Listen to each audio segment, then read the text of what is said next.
faut faire rentrer. Faites rentrer les personnes maintenant. Well, we're going to start this actually very important session.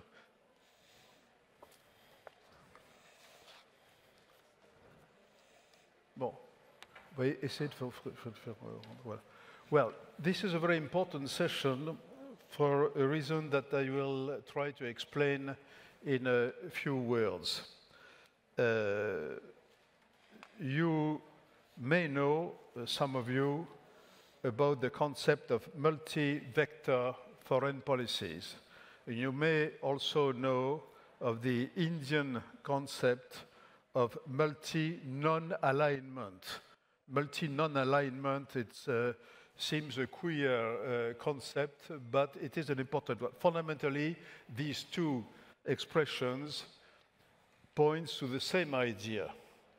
The same idea, what is it? It is that many countries do not want to be forced to take sides. For instance, in the East-West confrontation between the West and Russia, or between the West and China, or other possible situations more or less comparable to that. Multi-alignment or multi-vector foreign policies are the children of the new approach to the old Bandung concept of non-alignment during the First Cold War. So I mentioned India with multi-non-alignment. I think that the concept of multi-vector, the expression multi-vector foreign policy, comes from Kazakhstan.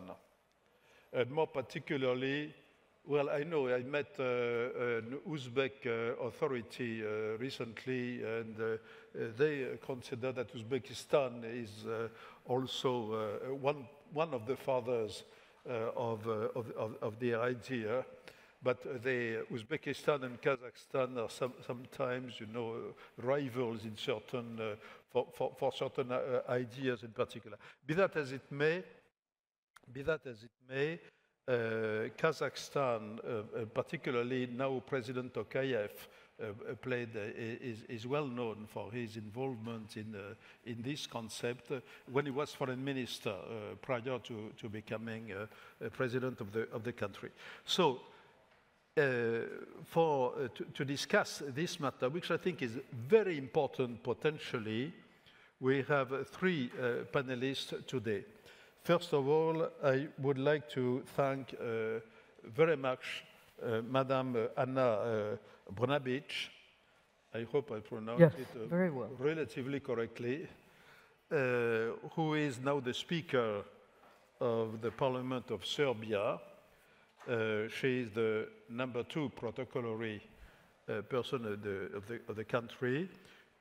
Some of you remember certainly that a few years ago in probably 12 or 19, I didn't check, 18 or 19, we had a session between her, she was at the time Prime Minister of Serbia, and the Prime Minister of Albania, which was an interesting discussion for obvious reasons. So, Madam Speaker, I want to thank you very much to be with us again to discuss this important issue. So you jump from #3 to #2, so you see what remains to be done. I stop here. And so thank you very much to be with us. Mr. Lasha Darsalia, who also was with us last year, but that was online because you had a physical, you had a small, minor accident, but nevertheless you could not make it physically. So thank you to be with us, especially as the situation in your country, Georgia, is quite difficult these days.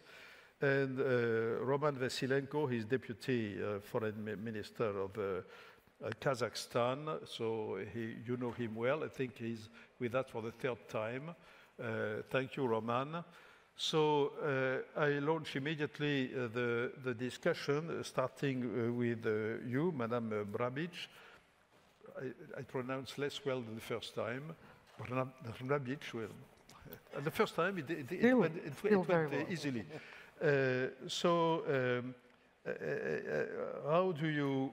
What are your reactions to this bold idea of putting the same in a common basket the approach to foreign policies of quite different countries? So we are moving now from west to east, starting with you.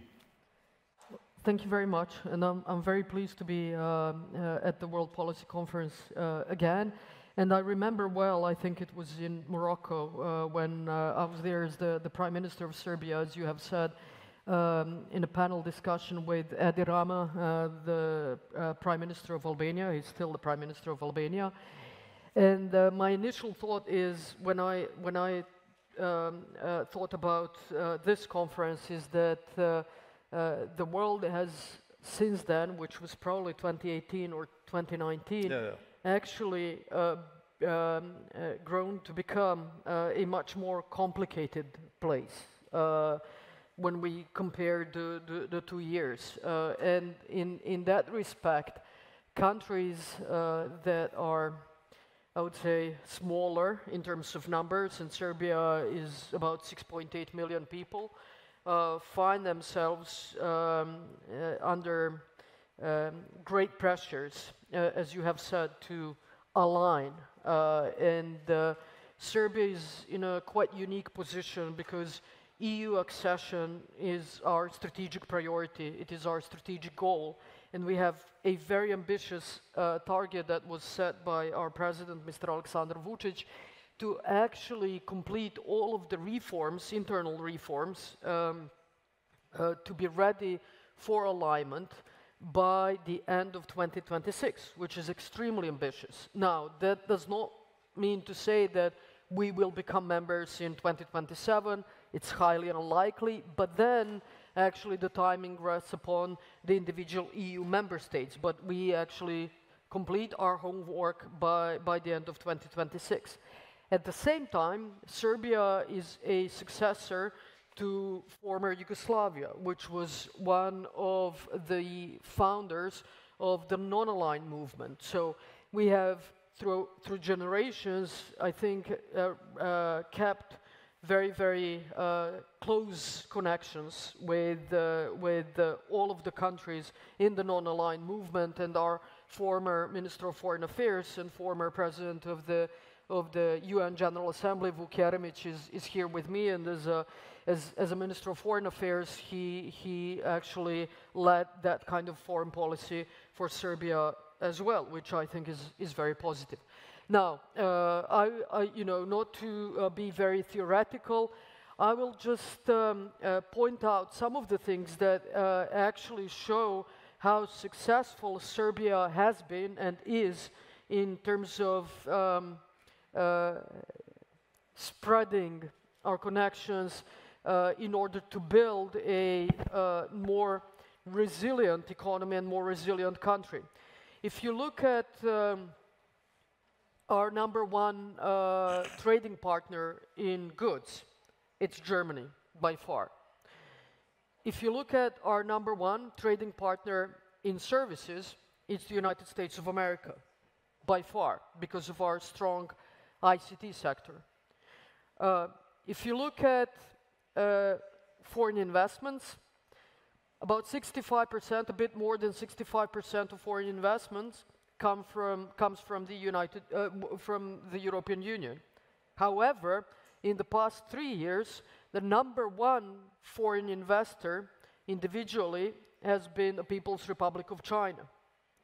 So you have Germany, United States, and China. If you look at the biggest exporters from Serbia, those are two Chinese companies, Zijin and Herbis, which owns our steel mill. So you can see that we have actually very successfully managed to build different connections economically, but also politically, in order to build a more resilient country, which actually is providing the best possible results for our people, for our nation. Because if you look at only the time of great challenges during COVID pandemic, Serbia was one of only 10 countries in the world, according to the World Bank, that has increased employment during COVID pandemic, and #1 in the world in terms of the number of jobs created during COVID pandemic.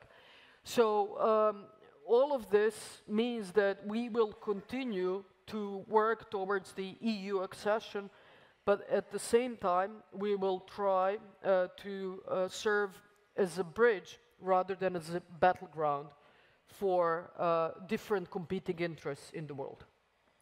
Well, thank you very much, and thank you also to have reminded us that Serbia is legally, in legal terms, the follower of Yugoslavia, former Yugoslavia, and to have reminded us also that Yugoslavia was one of the founding members of non-alignment. Yes. History is, we never repeat enough that history matters, and matters a lot. So thank you. Now I'm going to give the floor to Lasha Darsalia. Your country, Georgia, is geopolitically in a very difficult situation. You are small, beautiful, of course, also, but small and beautiful. You have very important, significant minority issues. You have a very complex history with Russia. You have also some inclinations towards the Western world, particularly also Europe, the European Union. You are currently going through very significant deep turmoil in the country. So how can you find or hope to find a new equilibrium that could fit with this idea of a multi-vector approach to international relations? Thank you very much. First of all, I just want to use this opportunity and express my appreciation to you, Mr. Montbrial, and to the World Policy Conference for inviting me to attend this important session. And I want to welcome the distinguished audience. Thank you for this question. And well, today we heard a lot, and we hear in next sessions as well a lot about the current challenges of international system. And talking about multi-vector foreign policy is really appropriate at the moment. And for Georgia, as you rightfully mentioned, Georgia has several features. I would say, first of all, its geographical location, being between east and west, being in a middle of so-called middle corridor, which I would rather call it central corridor. Of course, it's very rational that Georgia to exploit this opportunity and to have good relations with different countries with different dimensions. But the major challenge Georgia faces and Georgia has is, unfortunately, Russian imperialism. And for Georgia, Georgia has two key issues. It is, as it exists last 30 years as an independent country. This is the issue of the territorial integrity and European and Euro-Atlantic integration. And unfortunately, the first, through the occupation of Georgia's territories, the first problem was created by Russian Federation to stop or hinder Georgia's European and Euro-Atlantic integration. When you are in Russian neighborhood, not neighborhood, when you are even immediate neighbor of Russia, unfortunately, especially now when it became the revisionist country into international system and the responsible player, your choice is either you become part of the some collective security solution like NATO or even European Union, though it is not security. If you fail, then you are imposed the war like Ukraine now, or it was Georgia before. Before Ukraine, it was Georgia, and before Russia made the very dangerous precedents when occupying and territory of the neighboring country and trying forcefully to change the borders of internationally recognized borders. And unfortunately, it was Georgia who experienced this. So in this situation, for Georgia, multi-vector foreign policy means only one thing. So in our case, unfortunately, our neighbor interprets this divides the world, either world which is based on the international norms and rules, or world which is based on some practical or rational embrace choices. And for Georgia, there is only one choice. We hope that the world will be based on international law, and the world international politics will be based on the rules and norms of a civilized world. Unfortunately, this is not the case in our neighborhood. So our choice is obvious. We are on the side of where the civilized world stands, and which actually is establishing the rules-based international system, or re-establishing the rules-based international system. So any other choice, would it be, which organization to join or where to go, is based on this critical concept. And and unfortunately, the situation is difficult, as I said, for us because of this, our neighborhood. And well, I would compare the situation of Georgia living inside of cage with the wounded bear. And so the rest is just a strategy of survival. Well, thank you very much. So clearly, for an outside observer, Georgia represents a situation on a smaller scale, which is similar to that of Ukraine. I am one of those personally who think that the Ukraine war should never have taken place. But the problem now in Georgia is that we could have a tragic evolution, and that illustrates well the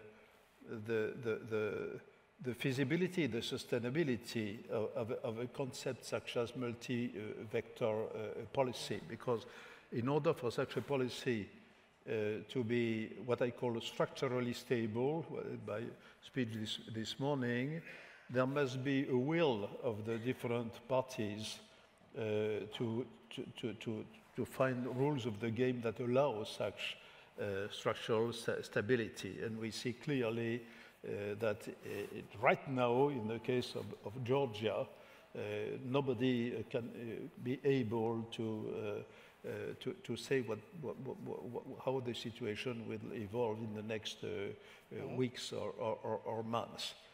So thank you very much. Now I give the floor to Roman Vassilenko.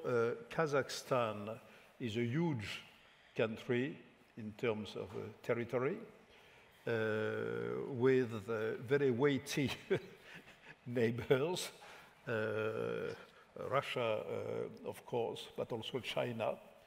You have a very bold and so far effective policy with President Tokayev to open yourself as much as possible, economically but also politically, to the West, and particularly to the European Union. President Tokayev was a state visit in Paris recently.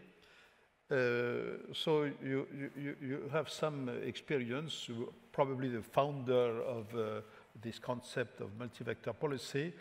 So first, could you tell us a little bit about the Ukraine situation?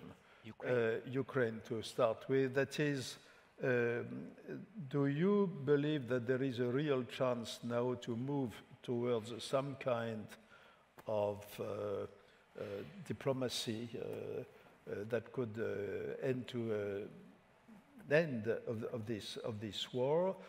But also, do you think there is still a risk of escalation, even though the election of Trump probably has reduced this probability, but who knows? So what is your analysis as of today? Thank you so much, dear Mr. Thierry de Montbrial. Merci beaucoup. Before going into Ukraine, can I still explain why this multi-vector foreign policy, why Kazakhstan? But first I will take a little bit of issue with your words earlier just now about the taking sides and the forcing countries to take sides. You know, we think that the only side as the international community, and I still would like to believe we are an international community, the only side we should be all taking is the side of cooperation, not confrontation. The side of the international law, not lawlessness. The side of mutual benefit and win-win, and not mutual exclusion and zero-sum games. And that's the approach we have been pursuing for the past 30 years. You know, as you were talking about Kazakhstan sort of coming up with this idea 30 years ago, I had a flash in my mind, and I thought about a Kazakh home. That's a yurt.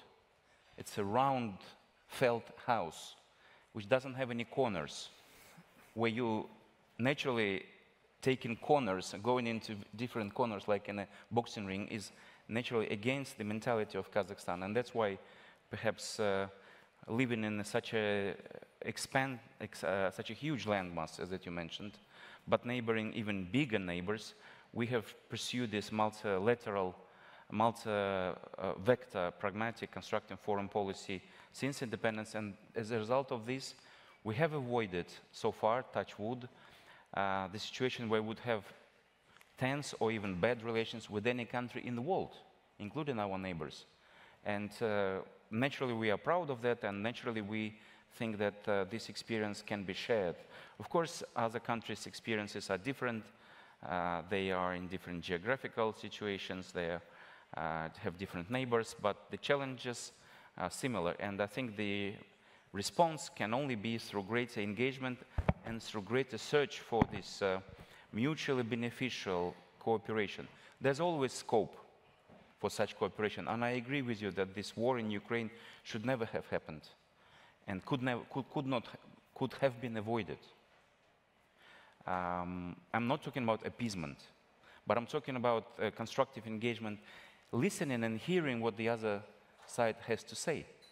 And being realists, pragmatists, we think that still there is a chance that this situation will go according to the first scenario that you outlined in your opening remarks, that there is a growing recognition both in Russia, in Ukraine, and in the West, that it is unsustainable to go on like that, to continue this war.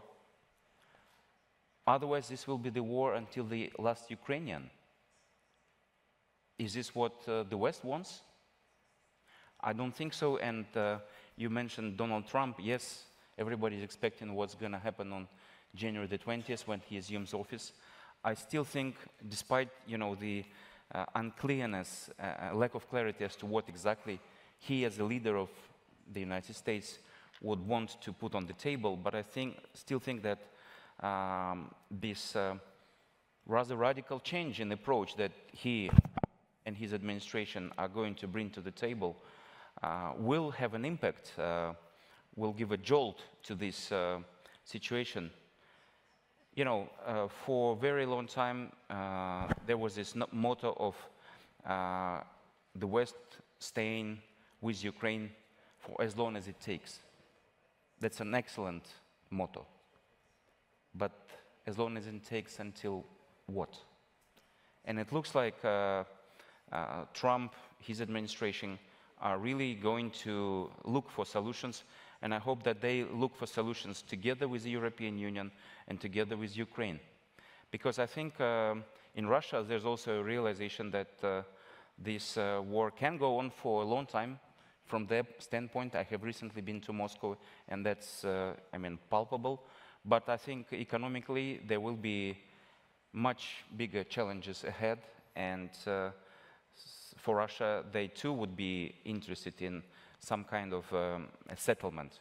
That's exactly what President Tokayev mentioned publicly, including when he met Olaf Scholz, when he met Emmanuel Macron in Paris. And as a country that maintains ties with both Russia, Ukraine, with the West, we still remain open to playing any role if we are asked to play any role if we need in that room, or maybe even serving tea to serve as a platform for these peace talks to take place. So we think that the only solution is through diplomacy. Well, thank you very much. Now I want to stress the fact that in history, many things which should not have happened, happen. Many things which should not have happened, happen, which is one more reason to reinforce as much as possible governance, global governance. But now this leads me to another question to the three of you. As we saw in the previous session with our Chinese friend, Chao Yide, it may be impossible to reconcile the views, the approaches on global governance, even in a relatively narrow field, huge in itself, which is the economic governance. Well, Yide told us explicitly that it might be impossible. So my question relating this to the current session is is there not a risk with the concept of multi-vector policy to gradually move towards, in fact, conflicting approaches to governance, which would not be possible to reconcile? And related to that, the concept of medium middle powers.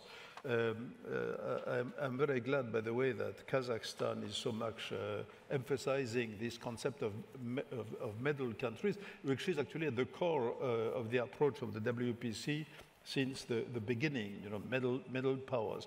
So to rephrase positively my question to the three of you, how can middle powers play a constructive role?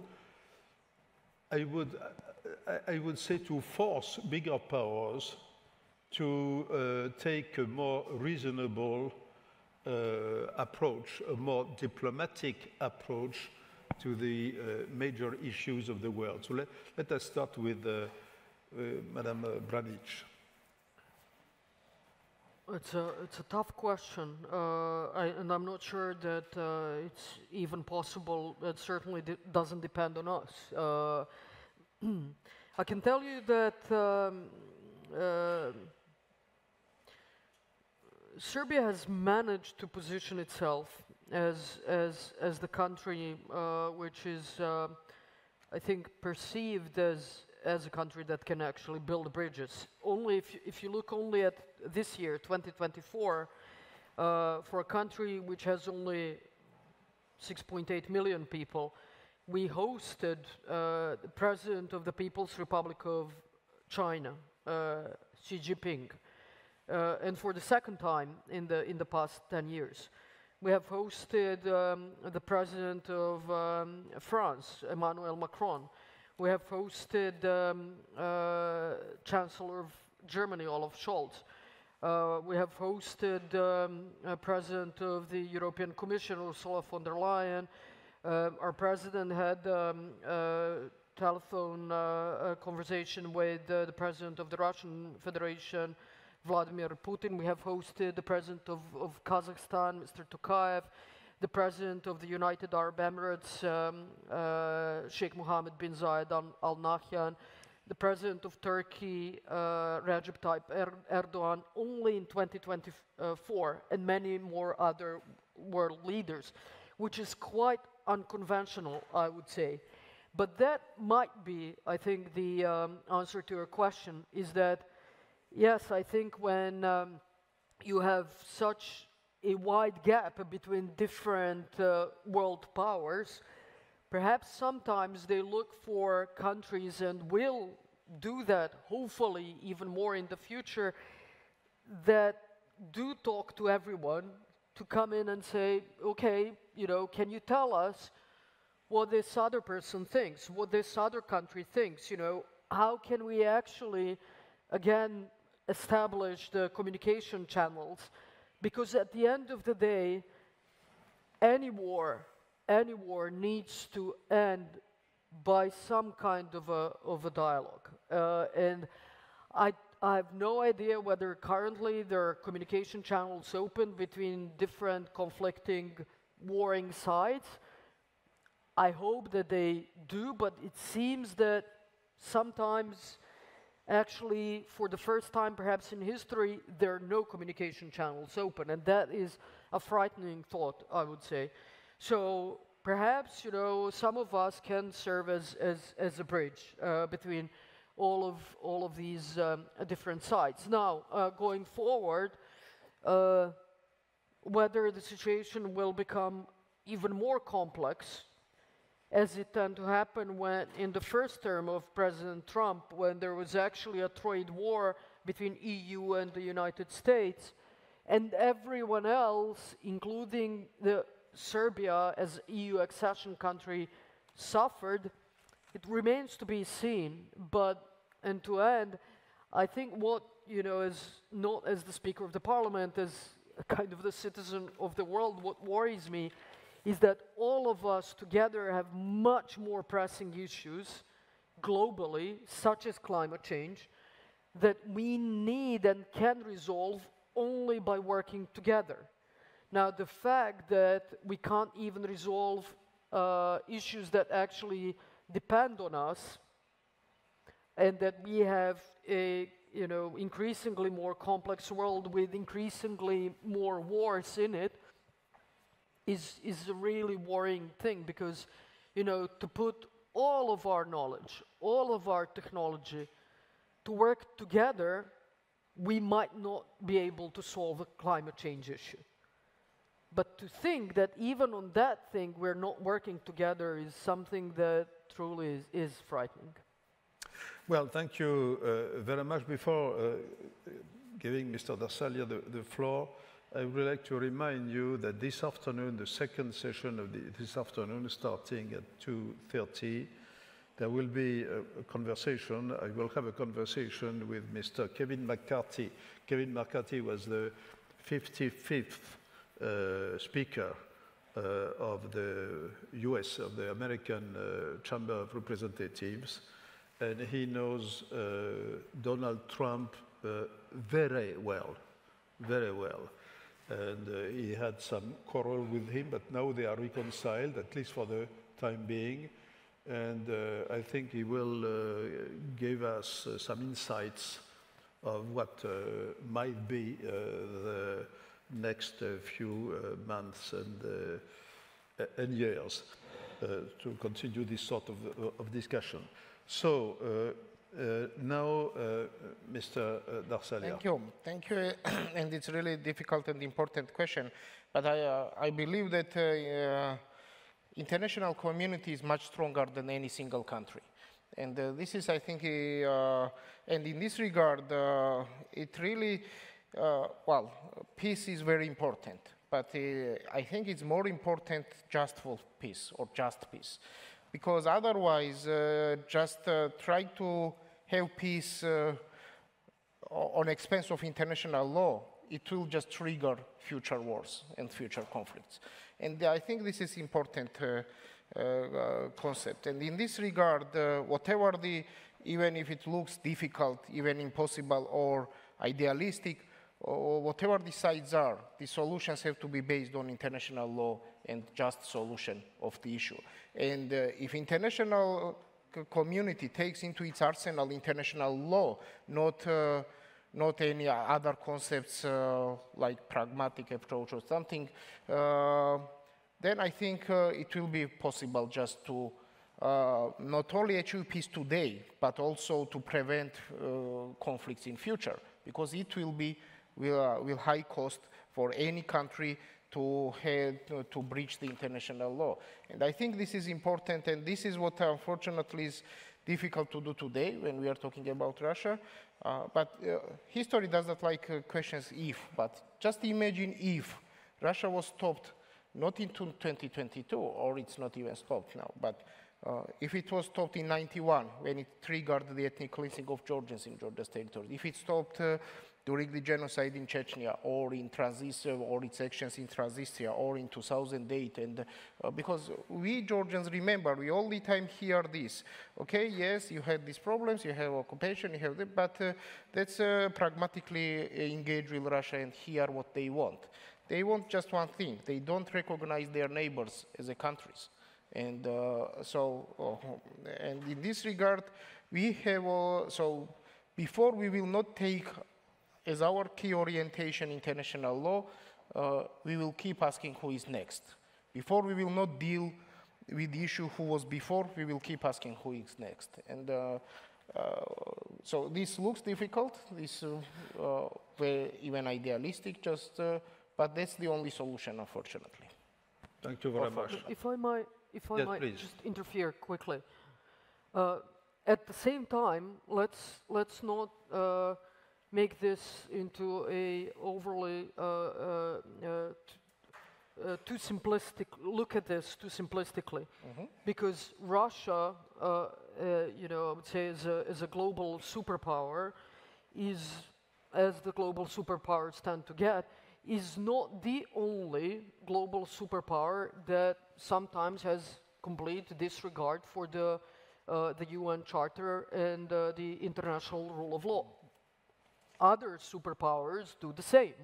So it's not the problem of Russia. It's the problem, I think, of the global superpowers. As you have said, you said, you know, there's no single country that is more powerful than the international rule of law, but they do behave as they are. And I know, again, based on my country, Serbia, you know, we were bombed in 1999 by NATO alliance without the decision made by the UN Security Council, because the NATO knew that it wouldn't pass by the UN Security Council, but that's precisely what UN Security Council is for. So, and then they've taken away a part of our territory, our autonomous province Kosovo and Metohija. It wasn't done by Russia, it was done by other global superpowers. So it's not, you know, it's not like, I think, you know, Russia has, you know, they've done something that they've seen others do before them. Yes, and I totally agree that I did not say that international law have to refer only to Russia, but the international community generally. That's why Georgia does not recognize Kosovo as an independent country, because it recognizes principle of territorial integrity. But that's exactly my point. Basically, is that well, there is no any justification to breach of international law. Yes, true. So and just if things just the things happened in past does not justify what is happening now. So basically, that my answer was referring, because it was a discussion about the Ukraine, it's Russia is not only violates the sovereignty of Ukraine, but it also challenges the international system and challenges and tries to revise the international system and make it based on the primate of power rather than on international law. And so I really don't want to go into discussing previous cases because there could be a lot of things before, but today we have, I think it's what is unique now is that Russia tries to replace international law with primate of power. And this is really unique in this situation. Thank you very much. Before giving the floor to Roman again, this reminds me of a discussion I had in Moscow in the 90s, when Russia was very weak. Discussion with Mr. Ivanov, who then was foreign minister of Russia. And I asked him, well, what can you do? What should be your basic principles to conduct diplomacy in such a situation. And he told me, oh, it's very simple. When a country is weak, it has to stick to international law. When it is strong, it is significantly different. And I think this theorem is verified almost every day. The relationship between the strength or weakness of a country to international law is an interesting research subject in itself. So, Roman? Thank you so much. Fascinating to listen to the discussion and to your comments. And I think all of the speakers, including myself, will agree that what is needed is the UN reform. And I've been in diplomacy for 30 years plus, and as long as I remember myself, there is this conversation about the need for the UN reform, but we're still there. And more and more we see that the UN Security Council is deadlocked, gridlocked, because of the veto power of one of the 5 countries. We think that we need to get serious about this reform, and it has to have a stronger regional representation. There are countries that, you know, have much more economic clout than they used to have in 1945 when this arrangement was established. And I think it is increasingly obvious that the UN and the UN Security Council becomes increasingly, well, irrelevant, shall we say. And that's wrong. The UN is the only international unique organization, and we strongly, as a multilateralists, we're strongly in favor of the United Nations and strengthening its mandate. And that can only be done if we are to build a more fair system within the UN. I know there have been various groups, various discussions, but they have come to naught so far. And that's very, very bad for the mankind, especially since we are facing so many challenges globally, not just wars, but climate change and the advent of new technologies that we all need to be taken care of together.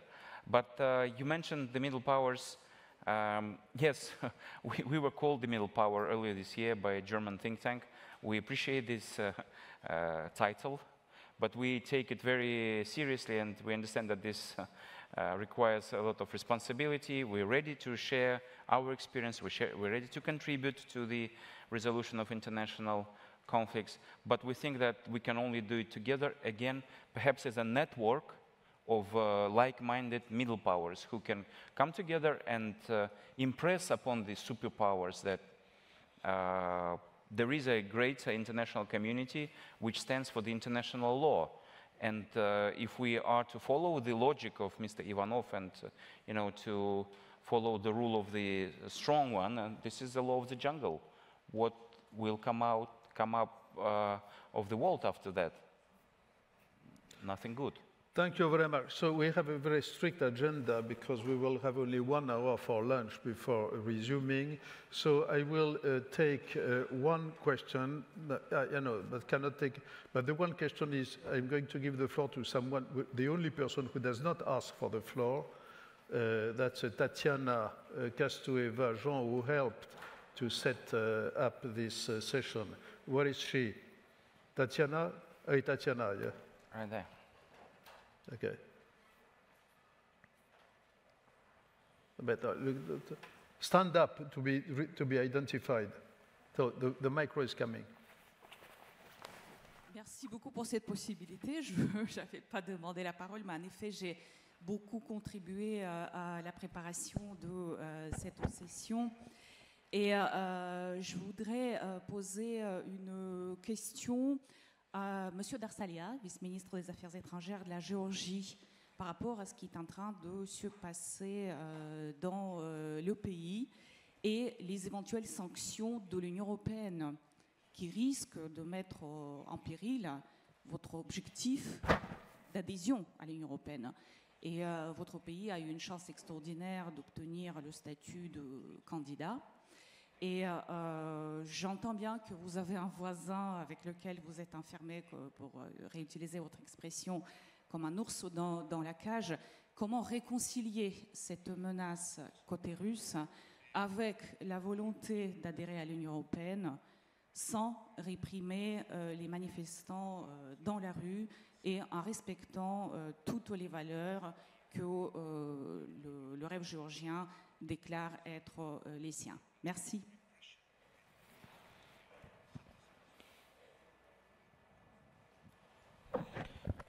Thank you. I hope I correctly understood the question because it was translation going on. There were several questions, as I understand, inside, and several facts, I would say. Well, first of all, the issue is that European and Euro-Atlantic integration in Georgia is not debated. So everyone supports this, and the government is in front of this. And there was this interpretation of recent statements, and it was not that Georgia stops Euro-Atlantic integration. That was not the statement. Statement was about that it just waits from the European Union to make it clear when Georgia can start. Several stages towards, or several steps in this issue. Regarding the European and Euro-Atlantic integration generally, this is, support of European integration in Georgia is plus minus 90%. It's always very high. And unfortunately, as I already said, Georgia has two key issues: territorial integrity and European and Euro-Atlantic integration. Unfortunately, that's what for the last 3 decades was the reality, that occupation of the Georgia's territories was used by Russian Federation to hinder or to stop Georgia's European or to derail Georgia from this path. And it's not only what is happening on occupied territories, but it's also this ongoing hybrid war against Georgia, which has the several dimensions. First of all, this is demonizing the West or Western values in Georgia, demonizing the West generally, as well as demonizing Georgia in the West too. So this is, unfortunately, this is the reality where we live. When European and Euro-Atlantic integration of Georgia, Georgia considers this as expanding the space for peace and cooperation, and it is not against any country. And it definitely is not against Russia. But unfortunately, that's how Russia interprets this, and that's from where all this, why we have this hybrid war from Russia against Georgia. Well, thank you very much. Unfortunately, I have to, we have to end up here. But I hope you understood why I said at the beginning that this session is important.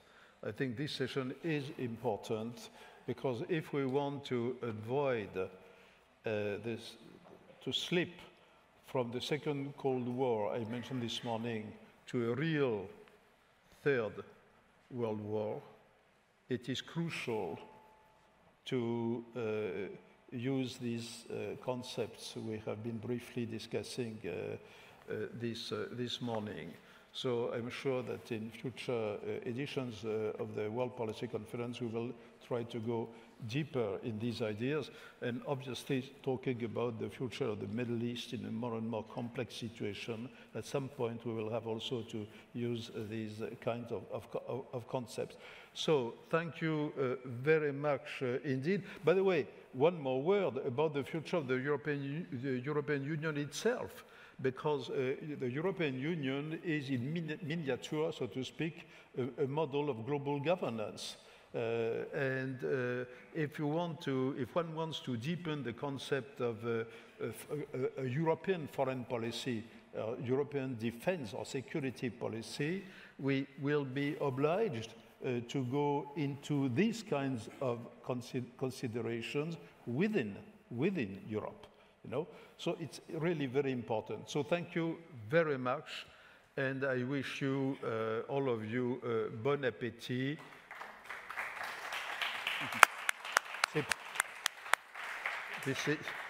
Ok, donc bon appétit, bon appétit. À tout à l'heure.